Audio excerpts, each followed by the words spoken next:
NTPC में 3 से 4 shift में ये सवाल आया था। छोटी आंत में जो अंगूरी नुमा संरचना है परवर्ध है उसे अंकुर विल्ली बोला जाता है। क्या बोला जाता है? विल्ली कहते हैं। नेक्स्ट देखिएगा, यहाँ पर पूछा गया है डेंगुवैक्सिया वैक्सीन किस बीमारी के उपचार में प्रयुक्त होती है? नाम से स्पष्ट है, डेंगुवैक्सिया यानी ये डेंगू की बीमारी की वैक्सीन हो जाएगी। मलेरिया वैक्सीन का नाम है मॉस्क्यूरिस्क है, जिसे आरटीएसएस भी बोला जाता है। अगला सवाल देखिएगा, किस उपकरण की सहायता से पेड़ पौधों की वृद्धि की गणना की जाती है? तो ये उपकरण है वनस्पति वृद्धि मापी, इंग्लिश में बोला जाता है दोस्तों इसे ऑक्जेनोमीटर। इसकी सहायता से पेड़ पौधों की वृद्धि की गणना की जाती है। इसी के साथ साथ एक और उपकरण है क्रेस्कोग्राफ है। तो ये क्रेस्कोग्राफ है, ये भी पौधों में वृद्धि को मापने के लिए प्रयुक्त होता है। इसका आविष्कार 20वीं शताब्दी की शुरुआत में सर जगदीश चंद्र बोस ने किया था। तो क्रेस्कोग्राफ या जो ऑक्सीजनोमीटर, दोनों में से जो भी ऑप्शन रहा होगा वो आपको सही करना था।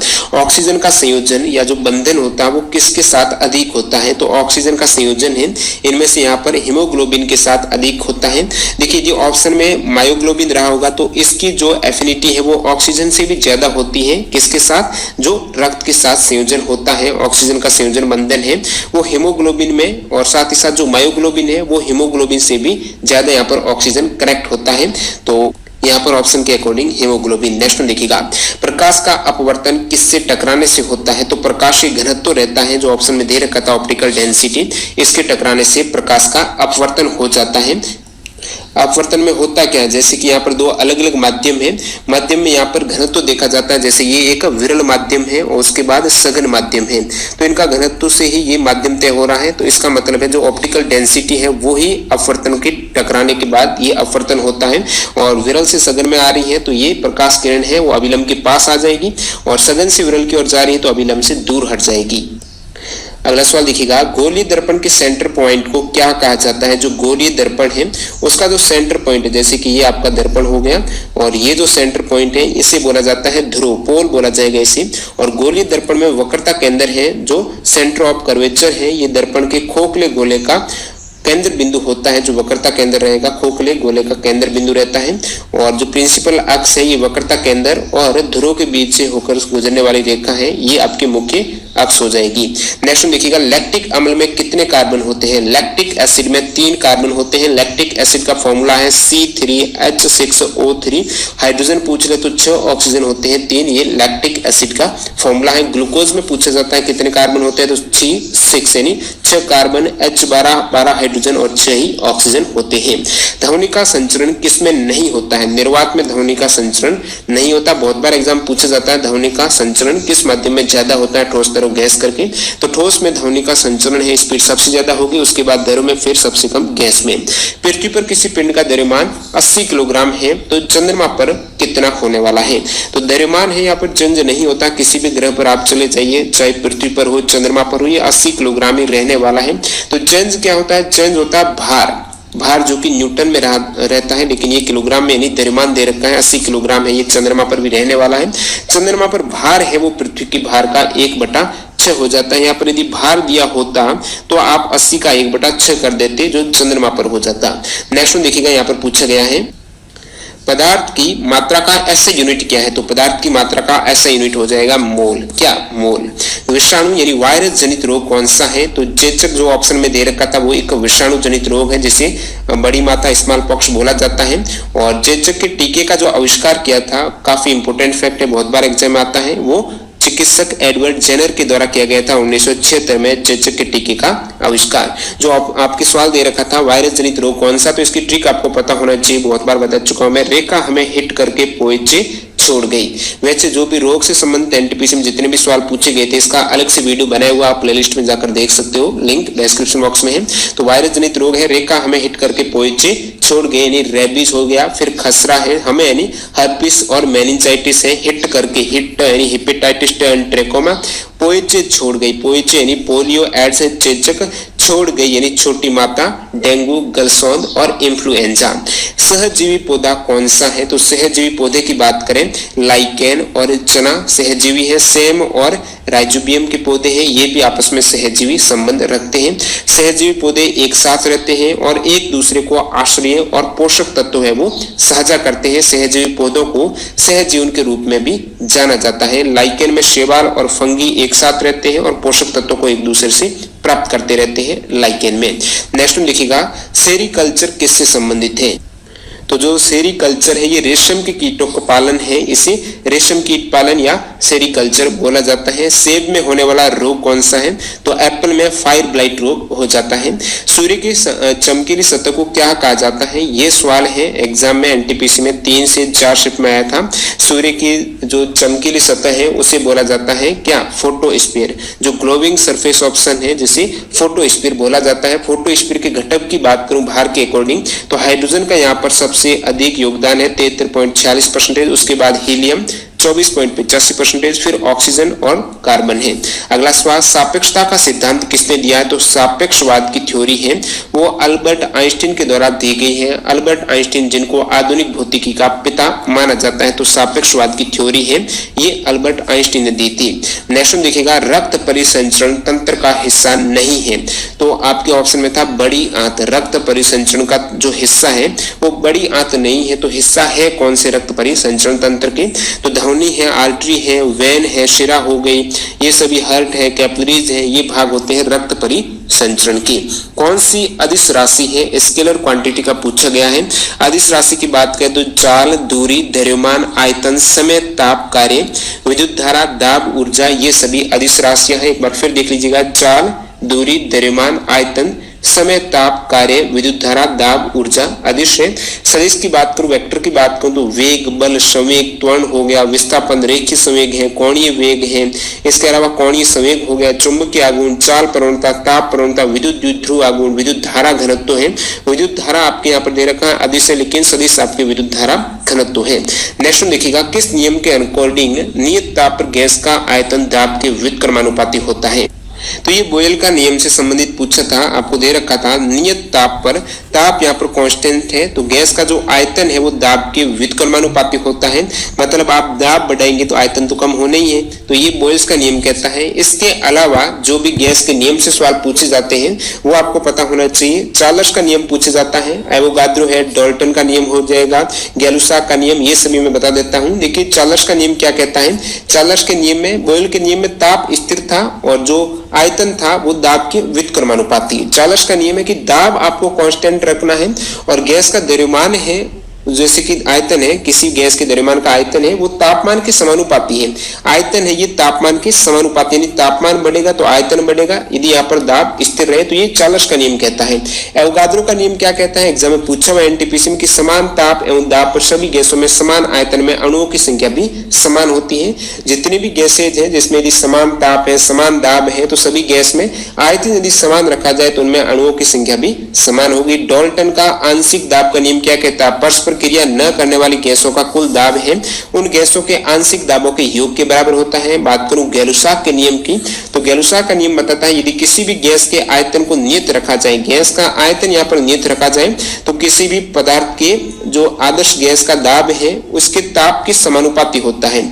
आदर्श गैस का दाब है वो ताप के समानुपाती होगा। शर्त क्या है? आयतन कांस्टेंट रखा जाए, ये कहता है गैलुसाक का नियम। नेक्स्ट देखिएगा फादर ऑफ टैक्सोनॉमी है, यानी टैक्सोनॉमी के जनक कौन है? तो कार्ल्स लिनियस हो जाएंगे। कार्लस लिनियस है फादर ऑफ टैक्सोनॉमी। अगला सवाल देखिएगा lichen are well known as sensitive indicator of है, तो ये एयर पोल्यूशन का एक सेंसिटिव इंडिकेटर है। जो लाइकेन है ये अधिक SO2 को अवशोषित करने की उनकी क्षमता से संबंधित है। तो लाइकेन है ये पता कर लेगा कितना एयर पोल्यूशन है। चूने के पानी का सूत्र आपको पूछा गया है, तो ये कैल्शियम हाइड्रोक्साइड हो जाएगा। चूने के पानी का फॉर्मूला ऑफ लाइम वाटर है कैल्शियम CaOH का होल ट्वाइस है। अब मैं बात कर लेता हूं जो प्रमुख फॉर्मूलों से अक्सर सवाल पूछे जाते हैं रासायनिक सूत्र से, जो आपके केमिस्ट्री में बिना बुझे हुए चूना जिसे क्विक लाइम बोला जाता है, तो बिना बुझा हुआ चूना है वो कैल्शियम ऑक्साइड हो जाएगा, CaO हो जाएगा। बुझा हुआ चूना जो पूछा गया था चूने के पानी, ये कैल्शियम हाइड्रोक्साइड है, CaOH का होल ट्वाइस है। साधारण नमक NaCl है। बेकिंग सोडा है ये सोडियम बाइकार्बोनेट है, NaHCO3 है।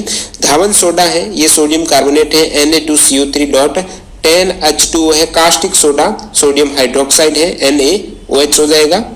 नेक्स्ट बात करूं सुहागा का, तो Na2B4O7 और 10H2O, ये सुहागा का फॉर्मूला। फिटकरी का यहाँ पर देख सकते हो, पोटेशियम सल्फेट और साथ में एल्यूमिनियम सल्फेट, और जल के कितने अणु हैं, 24 अणु हैं। तो K2SO4 Al2SO4 का होल थ्राइस और 24H2O, ये फिटकरी का फॉर्मूला है, काफी बार एग्जाम में आता है। और लाल दवा केमनोफोर है, कास्टिक पोटास है, KOH है, विरंजक चूर्ण भी एग्जाम में आता रहता है, तो CaOCl2 विरंजक चूर्ण का है। शोरा का है KNO3, जिप्सम का, ये भी इंपॉर्टेंट है, POP और जिप्सम दोनों ही। तो जिप्सम में कैल्शियम सल्फेट, CaSO4.2H2O, जल के अणु 2 होते हैं और प्लास्टर ऑफ पेरिस में हाफ हो जाएगा। चौक और चूना पत्थर संगमरमर, इन तीनों का फॉर्मूला यही है, कैल्शियम कार्बोनेट है, चौक CaCO3, चूना पत्थर और संगमरमर का। पित्त शरीर के किस भाग से स्रावित होता है, जो बाइल जूस है ये किस भाग से स्रावित होता है, तो आपको करेक्ट करना है लीवर, यानी जिगर जो यकृत है, यकृत के द्वारा इसे स्रावित किया जाता है और पित्ताशय में गाल ब्लैडर में इसे स्टोर किया जाता है बाइल जूस को। साउंडिंग रॉकेट के लॉन्चिंग हेतु Thumba equatorial rocket launching station best क्यों है? जितने भी आपके सैटेलाइट से सवाल पूछे गए हैं, यानी इसरो के हो गए, DRDO के हो गए, रॉकेट वगैरह के, इनका एक अलग से वीडियो आ जाएगा। तो इस वीडियो में मैंने ज्यादा सवाल कवर नहीं किए, सम्मिलित नहीं किए साइंस के सवाल में ये सभी। तो साउंडिंग रॉकेट के लॉन्चिंग हेतु Thumba equatorial rocket launching station best क्यों है? क्योंकि प्रधान संगठन के द्वारा संचालित एक भारतीय लॉन्च स्टेशन है, थूम्बा इक्वेटोरियल रॉकेट लॉन्चिंग स्टेशन है, जो थूम्बा तिरुवनंतपुरम में स्थित है।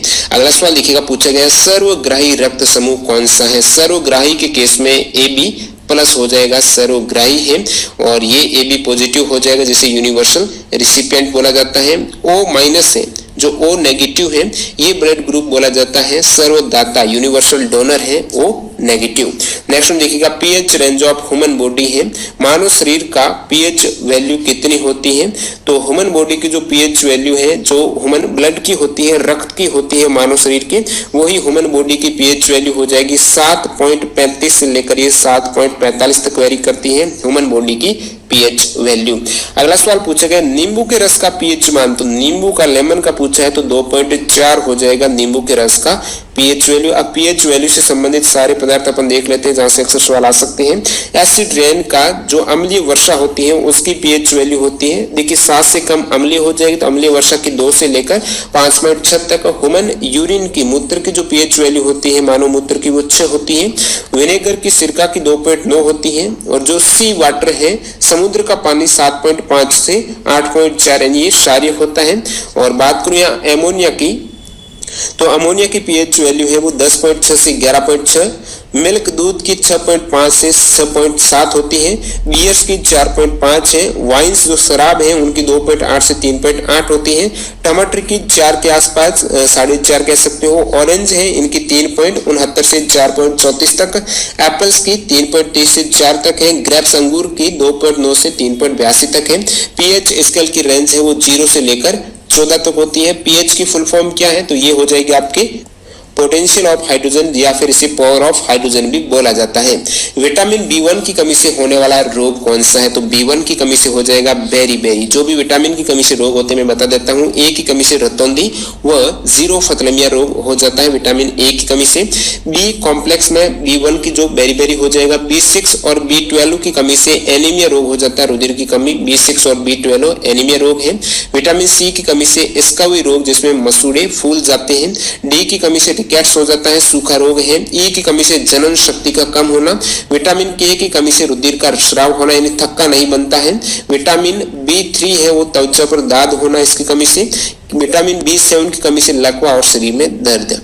जीवाणु के कारण कौन सी बीमारी हो जाती है? तो ये ऑप्शन दे रखे थे, इनमें से जो टाइफाइड है, जो जीवाणु बैक्टीरिया का नाम है जैसे टाइफाइड हो जाता है, वो है salmonella enterica serotype typhi bacteria है। ये बैक्टीरिया पानी और खाने के जरिए लोगों के अंदर प्रवेश कर जाता है।